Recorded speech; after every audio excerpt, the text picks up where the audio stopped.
ये जो दलील है फाइन ट्यूनिंग आर्ग्यूमेंट, हम्म। आप क्या समझते हैं कि क्या ये अब्राहमिक विलियम क्रेग लेन वगैरह तो पेश करते होंगे, लेकिन आप क्या समझते हैं कि मुस्लिम उलमा इस साइंटिफिक आर्ग्यूमेंट को बुनियादी दलील की हैसियत देते हैं? मेरे ख्याल से तो नहीं, बिल्कुल भी नहीं। ठीक। अच्छा, आपके नजदीक जो मुस्लिम उलमा हैं वो खुदा के वजूद के ऊपर किस दलील को बुनियादी हैसियत देते हैं? कुछ है इल्म? हम क्योंकि जब ये हमारी दलील बुनियादी नहीं है, यानी हम ऐसा नहीं है कि विलियम क्रेग जो बात कर रहे हैं वो गलत कर रहे हैं, मैं उसको गलत नहीं कह रहा हूं। हमारा जो दीन है वो साइंस के ऊपर रिलाय करता ही नहीं है, क्योंकि साइंस आज कुछ कहती है कल कुछ और कहेगी। आप उसके ऊपर 10 मतलब किस्म के आपकी क्रिटिसिज्म कर आवाज मुझे देंगे। नहीं आ रही है, आप बात कर रहे हैं कुछ? जी मैं बात कर रहा हूँ। अबुल आला साहब, आप कैसर भाई, अब्दुल मादरी कैसर साहब भाई मुझे आप, सुन पा रहे हाँ आपकी आ रही है मुफ्ती साहब। कैसर भाई आपको आ रही है मेरी आवाज? आपके यहाँ परेशानी है मेरे ख्याल से, कैसर भाई।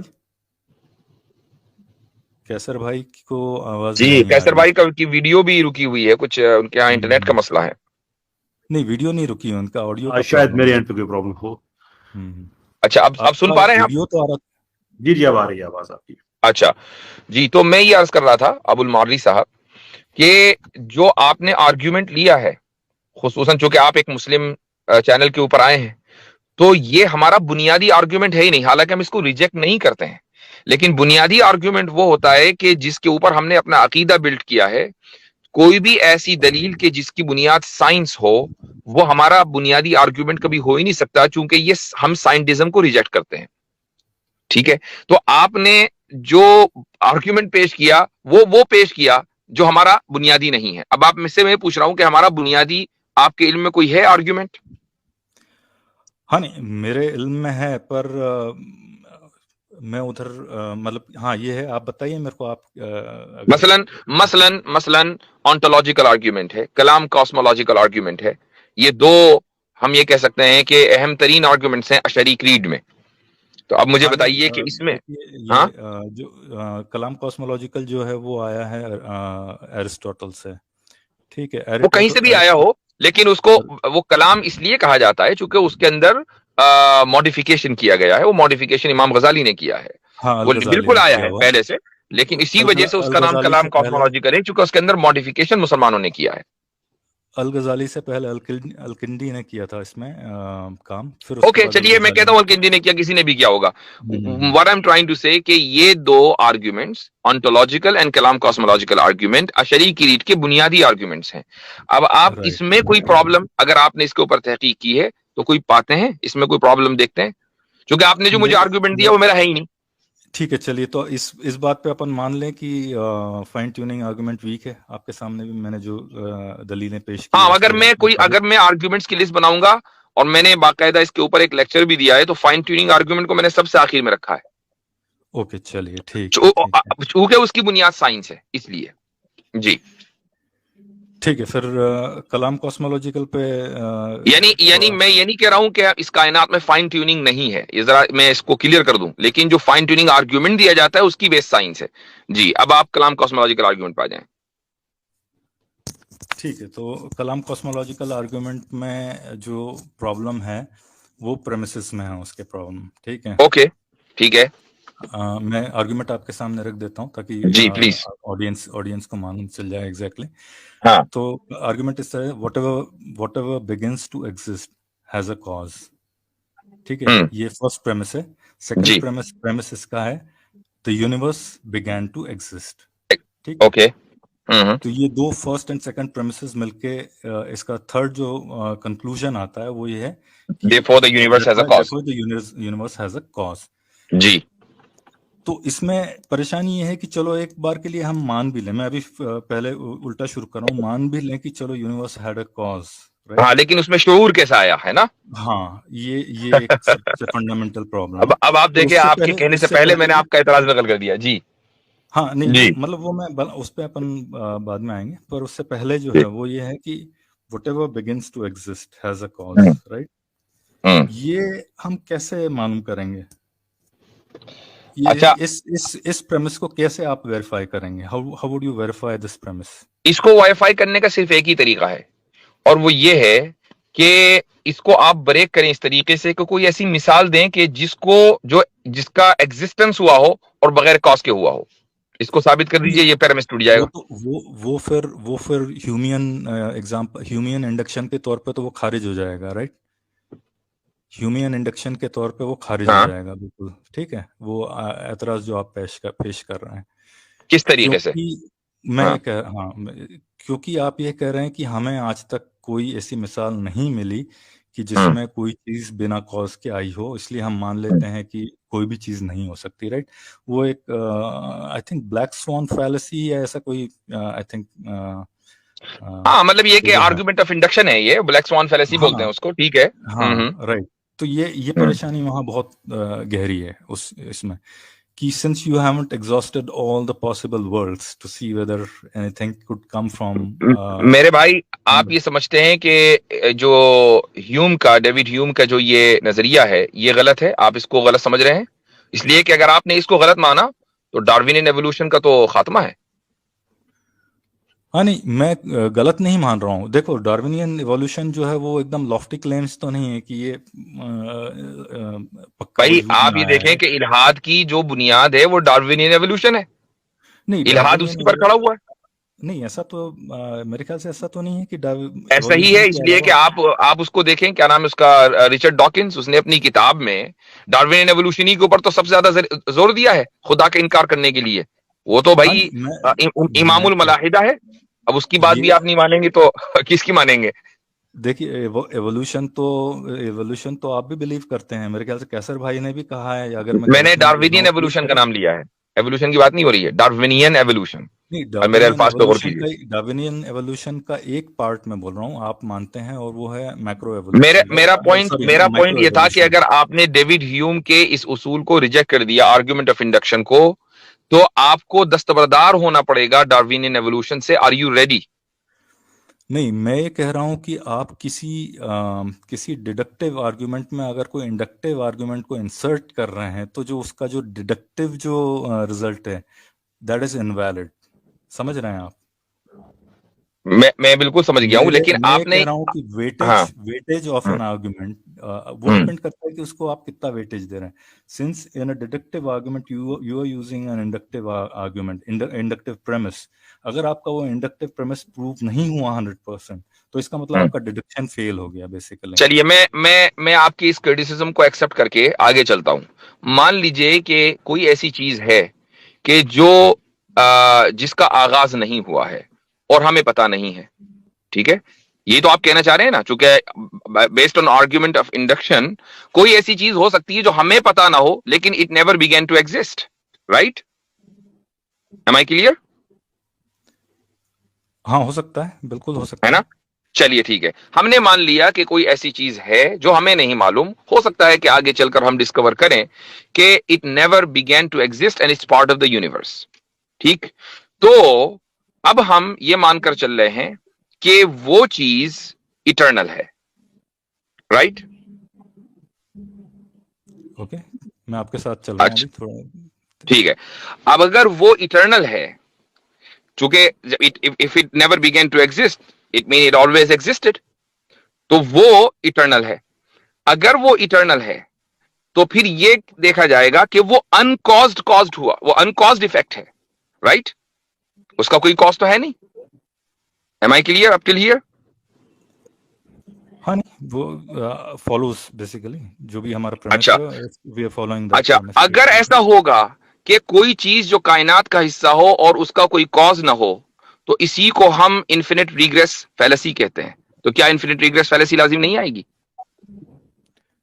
नहीं, वो आप इन्फिनिट रिग्रेस की अलग बात कर रहे हैं, राइट? क्योंकि कायनात कहीं शुरू हुआ है, मान ले कायनात कहीं जहां से शुरू हुआ है, आप कह सकते हो कि वो कहाँ से आया, may be that is infinite, और मे बी कायनात खुद इन्फिनिट है basically. I mean, it goes through cycles of तो फिर यही इन्फिनिट रिग्रेस है।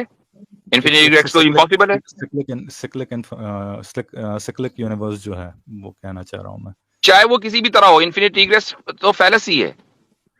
नहीं, कैसे और जो फैलेसी आप है? और जो आप ये कह मैं रहे हैं कि एक एक यूनिवर्स ने दूसरे यूनिवर्स को बढ़ दिया, तो क्या ये थ्योरी प्रूवन है नहीं, वो या ये एक हाइपोथेसिस यूनिवर्स, के दर्जे में है? नहीं नहीं, ये हाइपोथेसिस की दर्जे में ही है अभी भी, और ये तो फिर रोजर पेनरोज की हाइपोथेसिस है, तो बट आप इस वो बुनियाद पर कैसे मैं यही experiment दलील दे करना सकते हैं? जी कैसर भाई। मैं मैं बस आप मुझसे कैरी ऑन कीजिए। मैं सिर्फ यही एक छोटा सा मैं कमेंट बीच में देना चाहूंगा कि रोजर पेनरोज के इस सिक्लिक आइडिया को आप मान रहे हैं कि ये एक प्लॉजिबल एक्सप्लेनेशन है यूनिवर्स की, लेकिन रोजर पेनरोज के ही आइडियाज के जो आपने जिस प्रोबेबिलिटी को आगे कहा था कि हम नहीं मान सकते इसको बिकॉज हमें पता नहीं कि इसकी डिस्ट्रीब्यूशन कैसे हुई है, ऑल्दो इसकी डिस्ट्रीब्यूशन का बड़ा पर्टिकुलर मैथमेटिकल मॉडल है, वो भी रोजर पेनरोज की ही है जो आप बात कर रहे थे 10 टू द पावर ऑफ 123 की जो मैस और एनर्जी की डिस्ट्रीब्यूशन कैसर भाई वो जो नंबर जो कंप्यूटेशन, सॉरी सॉरी मैं आपको इंटरजेक्ट किया हूँ, इंटरप्ट किया हूँ, नहीं, बोल सकता आप हूँ? कैरी ऑन कीजिए। मैं आपसे ये कह रहा हूं कि एक तरफ आपके सामने एक मैथमेटिकल मॉडल है जिसको आप गलत प्रूव कर सकते हैं बिकॉज ये फॉल्सिफाइबल है, it's very precise, it's 10 to the power of 10 to the power of 123, लेकिन आप उसको रिफ्यूट करने के बजाय आप रोजर पेनरोज की दूसरा जो आइडिया है सिक्लिक कायनात का दोबारा एक साइकिल के अंदर बार बार उसका सामने आ जाना and then you call it big bounce और व्हाटएवर, वो साइंटिफिकली स्पीकिंग वेरीफाइबल भी नहीं है, फॉल्सिफाइबल भी नहीं है। You are tilted more towards that, जबकि दूसरी तरफ आपके सामने नंबर्स हैं जिनको आप इजीली रिफ्यूट कर सकते हैं। नहीं कैसर भाई, पहली चीज़ तो इसमें ये जो प्रोबेबिलिटीज़ आपने बताई हैं, ये रोजर पेनरोज ने ये प्रोबेबिलिटीज़ आई थिंक 1990s के आसपास उनके पेपर में आई थी, ये जो आप 1/10 to the power 10 to the power 123 बता रहे हैं, राइट? पहली चीज़ तो ये। अब उसके बाद उनका कुछ इस पे व्यू चेंज हुआ है या नहीं, मेरे को नहीं आइडिया, मैंने नहीं पढ़ा है, तो नहीं, सॉरी मैं इस बारे में नहीं कह सकता हूँ, राइट? नहीं ये हुआ। सिक्लिक यूनिवर्स वाली जो थियरी है उनकी, वो मोस्ट रिसेंट है, जितना मेरे को मालूम है वो 2016-17 के आसपास हाइपोथेसाइज्ड है वो, तो वो लेटेस्ट है, राइट? और दूसरी ये चीज़ है कि मैंने लेकिन ये रोजर दोनों पेनरोज से ये कभी नहीं एक कंपीटिंग चीजें नहीं मैं है, पूरा कर लूँ, ये सॉरी। चीज ये कंपीटिंग आइडियाज नहीं है कि ऐसा नहीं है कि उन्होंने पहले कहा और बाद में उन्होंने नई चीज कही और वो उससे उनकी पोजीशन अपडेट हो गई। ये दो अलहदा अलहदा चीजें हैं। जब वो ये बात कर रहे हैं कि जो प्रोबेबिलिटी है वो 10 to the power of 10 to the 123 है, तो वो ये नहीं कह रहे कि ये कायनात बनने की प्रोबेबिलिटी है, वो ये कह रहे हैं कि ये मैस और एनर्जी की इस डिस्ट्रीब्यूशन की प्रोबेबिलिटी है जिसके बगैर इंसान की जिंदगी वजूद में नहीं आ सकती। And it's not as simple as कि मैस और एनर्जी की डिस्ट्रीब्यूशन प्रिसाइज हुई और इंसान वजूद में आ गया। इसके दरमियान पूरी की पूरी एक चेन ऑफ कोजैलिटीज है, पूरी की पूरी चेन है जिसके अंदर कार्बन्स हैं, जिसके अंदर इवन हमारे एटम्स हैं, और उन एटम्स की फाइन ट्यूनिंग के लिए जो हमें ऊपर जो हमारे जो हमारे मोलेकुलर जो बॉन्ड्स हैं उसके लिए भी हमें प्रोसेस खला में चाहिए और उनके लिए हमें ये डिस्ट्रीब्यूशन चाहिए। So there is a huge apparatus जिसमें से कोई भी चीज अपनी जगह से अगर हिल जाती है then you and I will not exist here. So ये जो प्रोबेबिलिटी है ये कायनात की तख्लीक की नहीं है, बल्कि कायनात के अंदर जिंदगी को अकोमोडेट करने के लिए जो मैस और एनर्जी की डिस्ट्रीब्यूशन है ये उसकी है। वेदर कायनात एक दफा ही बनी है या ये कायनात बार बार बनती आ रही है, this does not defeat the original argument। वो अपनी जगह पे एक सेपरेट चीज खड़ी हुई है क्योंकि इनका आपस में ताल्लुक नहीं है। लेकिन एक मिनट के लिए अगर हम मान भी लें कि ये कायनात बार बार वजूद में आ रही है, तो फिर भी कलाम कॉस्मोलॉजिकल आर्गुमेंट अपनी जगह पे वैलिड है बिकॉज उसके बार बार में वजूद में आने के लिए जरूरी है कि वो एक बार वजूद में ना हो और फिर वो वजूद में आए। That is why it is called cyclic. तो इसी वजह से इसके कहा जाता है कि इसमें साइकिल है। सो कलाम कॉस्मोलॉजिकल आर्गुमेंट क्या कैसर कहता भाई, है आप कि माजरत हर के वो साथ कहूँगा, आप चीज गलत कह जो रहे हैं ये, एग्जिस्ट जो कि वो that begins to exist has a cause and universe began to exist, whether वो पहली दफा था या वो दोबारा बाउंस बैक कर रहा था, it doesn't matter, it began to exist, therefore it has a cause। इससे आपके आर्गुमेंट माजरत पे के साथ कोई कहूँगा फर्क नहीं कैसर भाई, पड़ता। आप गलत बोल रहे हैं, माजरत के साथ श्योर, कहूँगा। पूरा कीजिए। ठीक है, और मैं हाँ बताता हूँ आपको क्या क्या आपने गलत पॉइंट्स रखे हैं, ठीक है? पहली चीज़ तो ये है कि वो प्रोबेबिलिटी जो आप दो हाइपोथेसिस की बात कर रहे हैं, जो प्रोबेबिलिटीज वर्सेस जो सिक्लिक यूनिवर्स, मैं आपकी बात से एग्री कर रहा हूँ कि सिक्लिक यूनिवर्स जो भी हो, अगर फंडामेंटल कॉन्स्टेंट्स की जो प्रोबेबिलिटीज रखी गई हैं, उसका मैं आपको ये बताया कि उसका जो डिस्ट्रीब्यूशन है, प्रोबेबिलिटी डिस्ट्रीब्यूशन नहीं, बिल्कुल नहीं बताया गया। हो सकता है कि वो उसकी प्रोबेबिलिटी वजूद में आने की ऑलमोस्ट 1 हो बेसिकली, आप समझ रहे हैं? क्योंकि वो प्रोबेबिलिटी डिस्ट्रीब्यूशन उसके पीछे क्या रहा है ये कोई नहीं आइडिया है। मैंने आपको लास्ट टाइम एक मिसाल दी थी एक डाइस की, राइट? आपने एक कोई डाइस देखा, जमीन पड़ा, आपको नहीं मालूम कि ये क्या है, राइट? सिर्फ आप एक देख रहे हो उस पे 6 नंबर, आपको ये नहीं मालूम कि इसमें 6 नंबर अगर है, आपने किसी तरह देख भी लिया कि उसके आसपास 5 है, 4 है, 3, 2, 1 है, सारे नंबर से, आप ये नहीं कह सकते कि उसमें जो है 6 नंबर आने की प्रोबेबिलिटी जो है वो 1/6 है। You can not tell that unless until you have evidence, you have lifted that dice and tried it multiple times, right? हमारे पास एक ही यूनिवर्स है, वजूद में आया हुआ एक ही यूनिवर्स है जिसको हम देख रहे हैं, राइट? और तो ये ये बात मेरा दोबारा कहना से है उसमें। कहिएगा, अगर मैं आपकी बात मैं want to steel man your argument, क्या आप ये कह रहे हैं कि एक डाइस है जिसके ऊपर 1 से 6 हर साइड पे उसके नंबर लिखे हुए हैं, सो किसी साइड पे 1, किसी पे 2, किसी पे 3, तो हम ये नहीं कह सकते कि उसके अगर आप उसके रैंडमली रोल करते हैं तो उसके नहीं हमें नहीं, नहीं मैं नहीं पता कह कि रहा हूँ, उसके चांसेस 1 मैं आने नहीं के कह 1 रहा हूँ, इन सॉरी 6। सॉरी सॉरी, मैं ये नहीं कह रहा हूँ। मैं कह रहा हूँ आप रास्ते पे जा रहे हैं, मान ले आप बीच पे जा रहे हैं किसी, राइट? आप बीच पे जा रहे हैं, आपको एक रेत के अंदर एक रेत के ऊपर एक डाइस दिख रहा है, राइट? उसका आपको सिर्फ एक फेस नजर आ रहा है, 6। आपने उसको तहकीक किया, आप उसको टच नहीं कर सकते हैं बस, लेकिन आपने तहकीक किया कि seems appears like a dice, so it has number 5 around 6, 4, 5, 3, 4, 5 whatever, right? 3, 2, 1, ये सारे नंबर्स आपको दिख रहे हैं। अब आप उस डाइस को ना उठा सकते हैं ना कुछ कर सकते हैं, but you can't assume at that point कि इस डाइस में हर नंबर के आने की प्रोबेबिलिटी 1/6 है। You just can't assume that, right? Because you आपने उस डाइस को रोल नहीं किया है एक भी बार। अनलेस अंटिल यू रोल बिल्कुल that dice few number of times, you won't be able to ascertain the probabilities. ये मेरा कहने का मतलब है इसका। श्योर। और अबुल मारी साहब, ये पहली दफा हम ये आर्गुमेंट नहीं सुन रहे हैं, एंड आई सस्पेक्ट कि आखिरी बार भी नहीं सुनेंगे, but there is a critical flaw into that, और वो ये है कि अगर आप रैंडमली किसी गली में जा रहे हैं, रास्ते में जा रहे हैं और एक डाइस आपको मिला और आप कह सकते हैं कि व्हाट इज द प्रोबेबिलिटी कि ऐसा ही हो, और वी डोंट नो कि इसकी प्रोबेबिलिटी ऐसी ही हो, उसकी प्रोबेबिलिटी क्या हो कि वो नंबर आ जाए जो आपको सामने नजर आ रहा है। But the problem with this argument is कि वो एक बेमानी चीज है जिसका कोई मकसद नहीं है। इफ यू से कि कायनात ऐसी है कि इसका कोई मकसद नहीं है, इफ यू से कि कायनात के अंदर जो डिस्ट्रीब्यूशंस है मैस और एनर्जी की वो ऐसी हैं कि उससे उसका ये एक मकसद ये नहीं है कि उससे इंसान की जिंदगी वजूद में आ सके, या एटलीस्ट उसका ये एक रिजल्ट नहीं है, तो फिर एक डिफरेंट आर्गूमेंट हो जाता है। लेकिन प्रॉब्लम ये है कि आप एक लायानी चीज, बेमानी चीज जिसका कोई मकसद नहीं है, उससे एक एग्जाम्पल डिराइव करके आप उसको अप्लाई करना चाह रहे हैं एक ऐसी चीज पे जो कि अपने अंदर डिजाइन भी रखती है और मकसद भी रखता है। So why not have a better example कि कोई आप एक ऐसी चीज देखें कि जिसका आपको मकसद पता है। हाउ अबाउट अ चेयर, कैसर भाई, एक 1 मिनट कुर्सी। इंटरजेक्ट ये करूंगा आपको, मैं हाँ? मैं अगर अपनी बात पूरी कर लूं कि अगर आप एक रास्ते में जा रहे हैं और आपको एक कुर्सी नजर आए, and you think you know what, I don't no कि ये कुर्सी रैंडमली क्या हवा चली होगी दरख्तों की और टहनियां खुद ही टूट फूट के यहाँ पे आके आ गई होंगी, या समहाउ कीलें भी पता नहीं कैसे वजूद में आ गई होंगी। God is not needed, an engineer is not needed, एक बढ़ई कारपेंटर की जरूरत नहीं है। तो व्हाट आर द चांसेस कि ये इसके पीछे वो क्रिएटर होगा?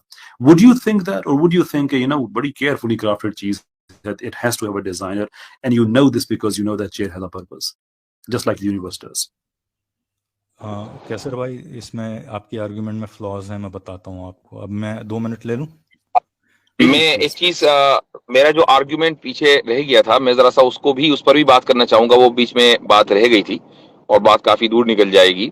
वो जो इन्होंने कलाम कॉस्मोलॉजिकल आर्ग्यूमेंट के ऊपर ऑब्जेक्शन किया था, तो वहां असल में बात रुक गई थी मैं और मैं इसके उसका बारे जवाब देना चाह रहा था। जी, तो और बात चूंकि निकली है जी जी, कैसर इसमें। आप भाई ने भी कैरी उसी ऑन। से मिलती जुलती जी कैसर भाई ने भी चूंकि उसी से मिलती जुलती बात की है कि चेयर खुद से नहीं बनी, कोई ना कोई बनाने वाला होगा, उसका कोई उसकी उसकी पॉसिबिलिटी ज्यादा है। तो इसलिए मैंने यहाँ सोचा कि मैं उसको कैरी ऑन करूं डिस्कशन को।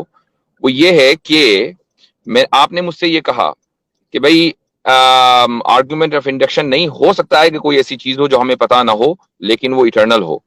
तो मेरा आपसे उसके बारे में सवाल ये है कि वो जो चीज है जिसको आप इटर्नल मान के चल रहे हैं और जिसको अभी तक हम अभी डिस्कवर नहीं कर पाए हैं, क्या उसका चले कोई कॉज तो नहीं है, लेकिन क्या वो किसी दूसरे का कॉज बन सकती है?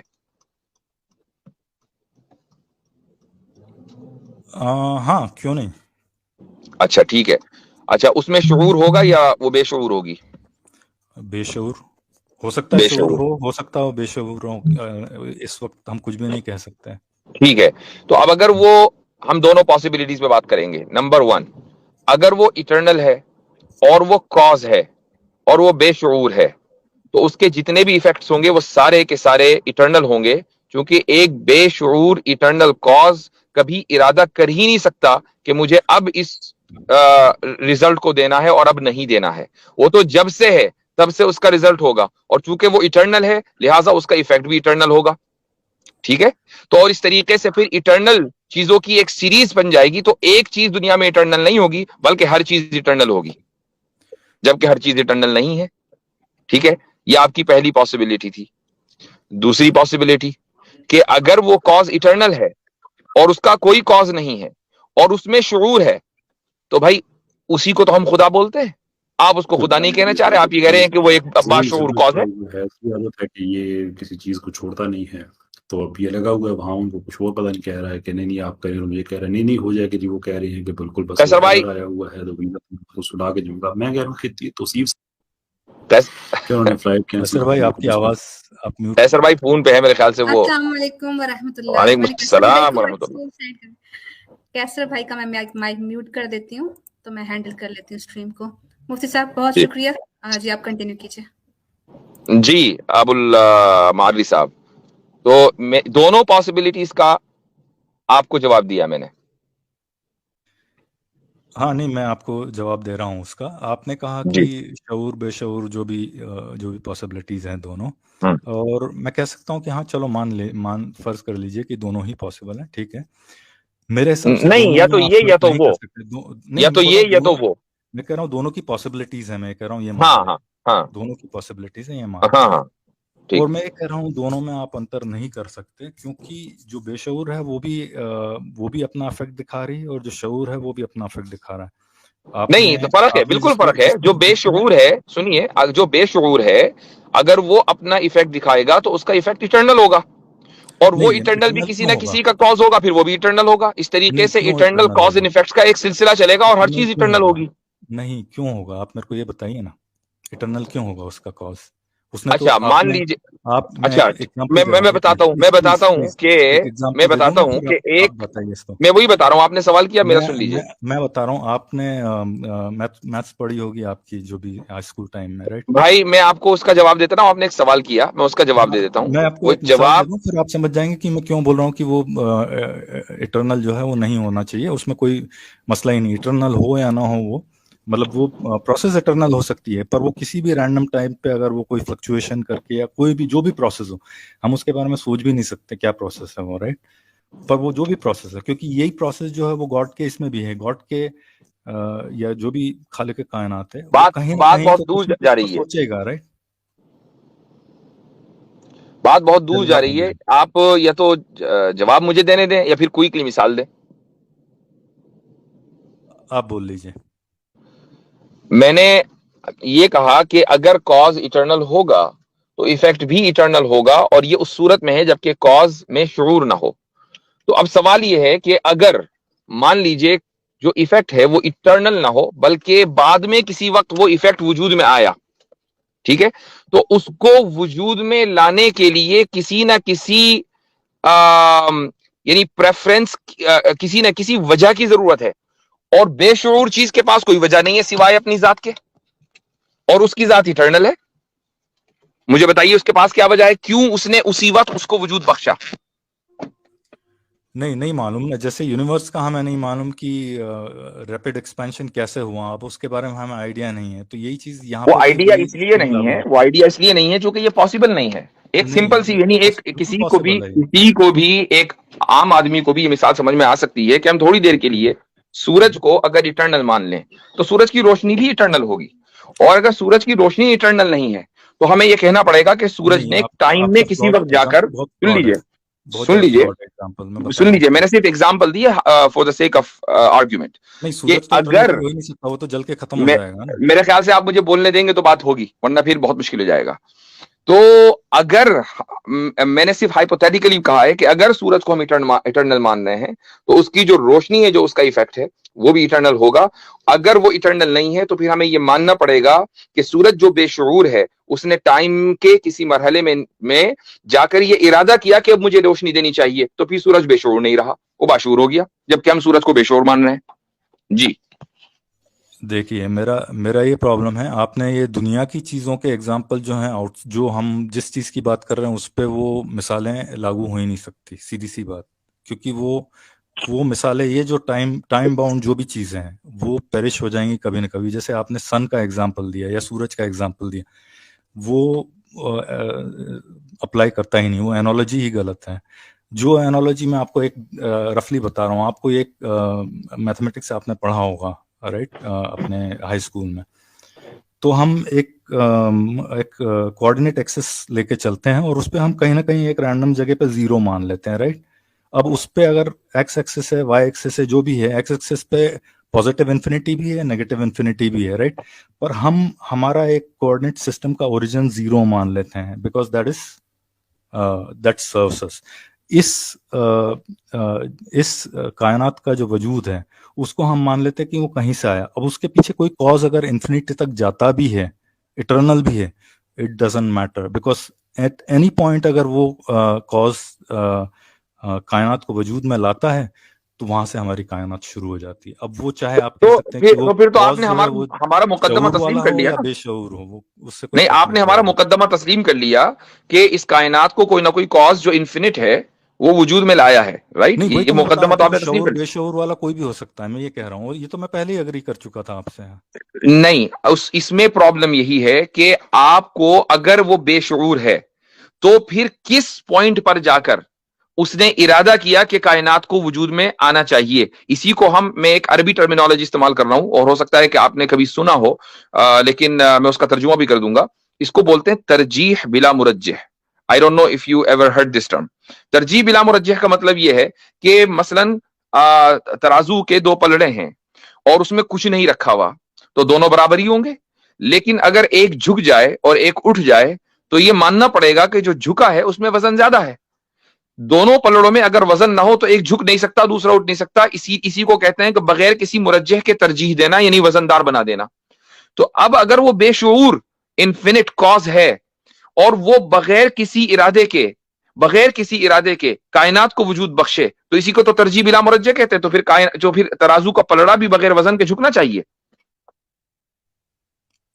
मुफ्ती साहब, आपने जो एग्जांपल दिया वो क्वेश्चन ही लोडेड था कि कोई ना कोई इरादा किया होगा बेशऊर चीज ने। अब वो कोई बेशऊर अगर चीज है तो कोई इरादा कैसे कर सकती है? आपने एग्जैक्टली, इरादा दैट्स शायद द मेरे ख्याल पॉइंट कि आपने वो बेशऊर, नहीं, जब मैं कह बेशऊर रहा हूँ इरादा कि ही वो नहीं कर इरादा सकता तो फिर नहीं, वो पर कायनात को वजूद में भी नहीं ला सकता। That is the point. नहीं, पॉइंट ये नहीं है कि वो इरादा इरादा हम जो एसोसिएट करते हैं वो माइंड्स के साथ कर सकते हैं, राइट।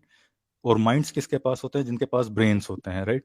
तो अगर आप ये ये मानने को तैयार हैं कि ये अल्लाह के ये पास ये ब्रेन्स आपने हैं, माइंड अब ब्रेन आप है। मुझे तो कह रहे हैं कि मैं सूरज को की मिसाल दे रहा हूं और उसको हम यानी टाइम बाउंड जैसी चीजें समझ रहे हैं, और खुद आप मिसाल दे रहे हैं इंसान की कि जिसके पास ब्रेन है और उस ब्रेन के जरिए वो इरादा करता है। नहीं, तो ये तो गिवन है ना गोया कि कि कोई खुदा को इरादा आपने इंसान जैसा समझ लिया कि अगर उसके ये पास शऊर और इरादा है तो उसके पास भी ब्रेन होना चाहिए। ये कोई जरूरी तो नहीं है। नहीं, जरूरी नहीं है, पर इरादा कौन करता है? इंसान ही करते हैं इरादा, राइट, जिनके पास ब्रेन्स होते हैं, राइट। इसलिए कि हमारे पास लिमिटेड पावर्स है, तो हमें कुछ ना कुछ वसाइल और अगर कोई जराए चाहिए कॉजेलिटी किसी भी काम अगर को कोई करने के लिए। जिस जात को हम कायनात का खालिक मान रहे हैं उसके पास तो अनलिमिटेड पावर है। जब भी कायनात जैसी चीज उसने बना दी, उसको नहीं, भी पर आप क्या ये वसाइल के ऊपर डिपेंडेंट मानेंगे? नहीं, मैं ये कह रहा हूँ कि उसको आपने एंथ्रोपोमॉर्फाइज कर दिया है बेसिकली, है ना। उसका वो इरादा करता है। मैं ये कह रहा हूँ कि हो सकता है कि वही कोई प्रोसेस हो जो प्रोसेस ने कॉज एंड इफेक्ट वाला उसमें वो हो, प्रॉपर्टी हो, बस। That's about it. ना इससे ज्यादा ना इससे कम। मेरे ख्याल से इसमें बार बार मैं एक ही बात कहूंगा तो कोई फायदा नहीं है। मेरी तरफ से तो आर्ग्यूमेंट मुकम्मल हो गया है और आपके ऊपर अब ये जिम्मेदारी है कि आप ये साबित करें, और जरूरी नहीं कि आज ही करें, कल भी कर सकते हैं, कभी भी कर सकते हैं, कि वो कॉज के जो इन्फिनिट है, कि जिसने इस कायनात को वजूद बख्शा है, वो बगैर शऊर के भी इस कायनात को शऊर वजूद बख्श सकता है, और कायनात का फिर इन्फिनिट और इटर्नल होना जरूरी नहीं है। और आपको यह साबित करना पड़ेगा कि बेशऊर इटर्नल कॉज का जो इफेक्ट होगा वो उसका इटर्नल होना जरूरी नहीं है। ये आपकी जिम्मेदारी है। मैं तो इतनी सारी मिसालों से साबित कर चुका। अब आप ये कह रहे हैं कि नहीं, शऊर करने के लिए जो है वो ब्रेन होने चाहिए, तो क्या आप खुदा को इंसान समझ रहे हैं, जबकि इंसान के पास लिमिटेड पावर्स है और खुदा के पास अनलिमिटेड पावर्स है? मुफ्ती साहब, यहाँ पे हम दोनों लेवल प्लेइंग फील्ड पे हैं ना। मेरे पास मैं सबूत दे सकता हूँ कि कोई खुदा या कोई कॉन्शियस बीइंग नहीं हो सकता, और नहीं नो, आप इट दलाइल दे डिपेंड्स, सकते हैं, नहीं इट आप डिपेंड्स दलाइल के दे सकते सबूत हैं से कि मुराद कोई क्या है। जो अगर सबूत से मुराद ये है कि कोई मिसाल दें, तो मैंने आपसे किसी मिसाल, यानी कोई आप मुझे कोई चीज दिखाएं ऐसी, तो मैंने उसका मुतालबा नहीं किया। आप अकली तौर पर, फिलोसॉफिकली, आप लॉजिकली, रैशनली बताइए कि कोई ऐसी चीज मुमकिन है। मैंने तो जितनी बातें की हैं सारी रैशनली की हैं। नहीं, मैं आपको यही कह रहा हूँ ना कि ये जो आपने कोई उसकी आर्गुमेंट अगेंस्ट दी ही नहीं है कि वो बिना शऊर के कोई चीज, इस तरह की चीज रिक्वेस्ट है यूनिवर्स अब्दुल को। मारी साहब, रिक्वेस्ट है, अब कंक्लूजन की तरफ चलेंगे। 40 मिनट्स हो गए, बाकी कॉलर्स भी वेट करें। मुफ्ती साहब, इनसे जरा कंक्लूजन ले लीजिए प्लीज। मैं तो मेरे कंक्लूड हिसाब कर से चुका हूं अपना आर्ग्यूमेंट। मैं पहले ही कह मेरे चुका कि हिसाब से मेरी बात मुकम्मल हो चुकी है। अब वो इनकी जिम्मेदारी है कि इसका रिबटल कभी भी करें। मैं बहुत सी बातें हम अपनी ऑडियंस के लिए भी कहते हैं, तो हो सकता है कि मेरी बात जो है वो ऑडियंस को समझ में आई हो। I have already concluded. ठीक है, चलिए मैं भी ये कह सकता हूँ कि हम लेवल प्लेइंग फील्ड पे हैं यहाँ पे, ना आप इसका दलील दे सकते हैं ना मैं दे सकता हूँ। ठीक है, चलिए, मुफ्ती साहब आपको इस बात का जवाब दे देंगे। बहुत शुक्रिया अब्दुल मारी साहब। मुफ्ती साहब, इनकी चलिए, बात पर thank you respond very much. करना चलिए है कैसर आपने? भाई, मुफ्ती साहब, thank you very much. Okay thank you. जी मुफ्ती साहब, इनके कैस इनके क्लेम पर कुछ आप लेवल प्लेइंग फील्ड तक कुछ कह रहे हैं, ये कि आप नहीं, आर्गुमेंट? उसका जवाब देने की जरूरत नहीं है। ऑडियंस हमारे सुन रहे हैं। एक चीज जो है वो लॉजिकली और रैशनली हम साबित कर चुके हैं कि एक बेशऊर इटर्नल कॉज का जो इफेक्ट होगा वो भी इटर्नल होगा। अगर वो इटर्नल नहीं है तो ये मानना पड़ेगा कि वो कॉज बेशऊर नहीं है, बाशऊर है। सिंपल सी बात है, हर एक बच्चा इसको समझ सकता है।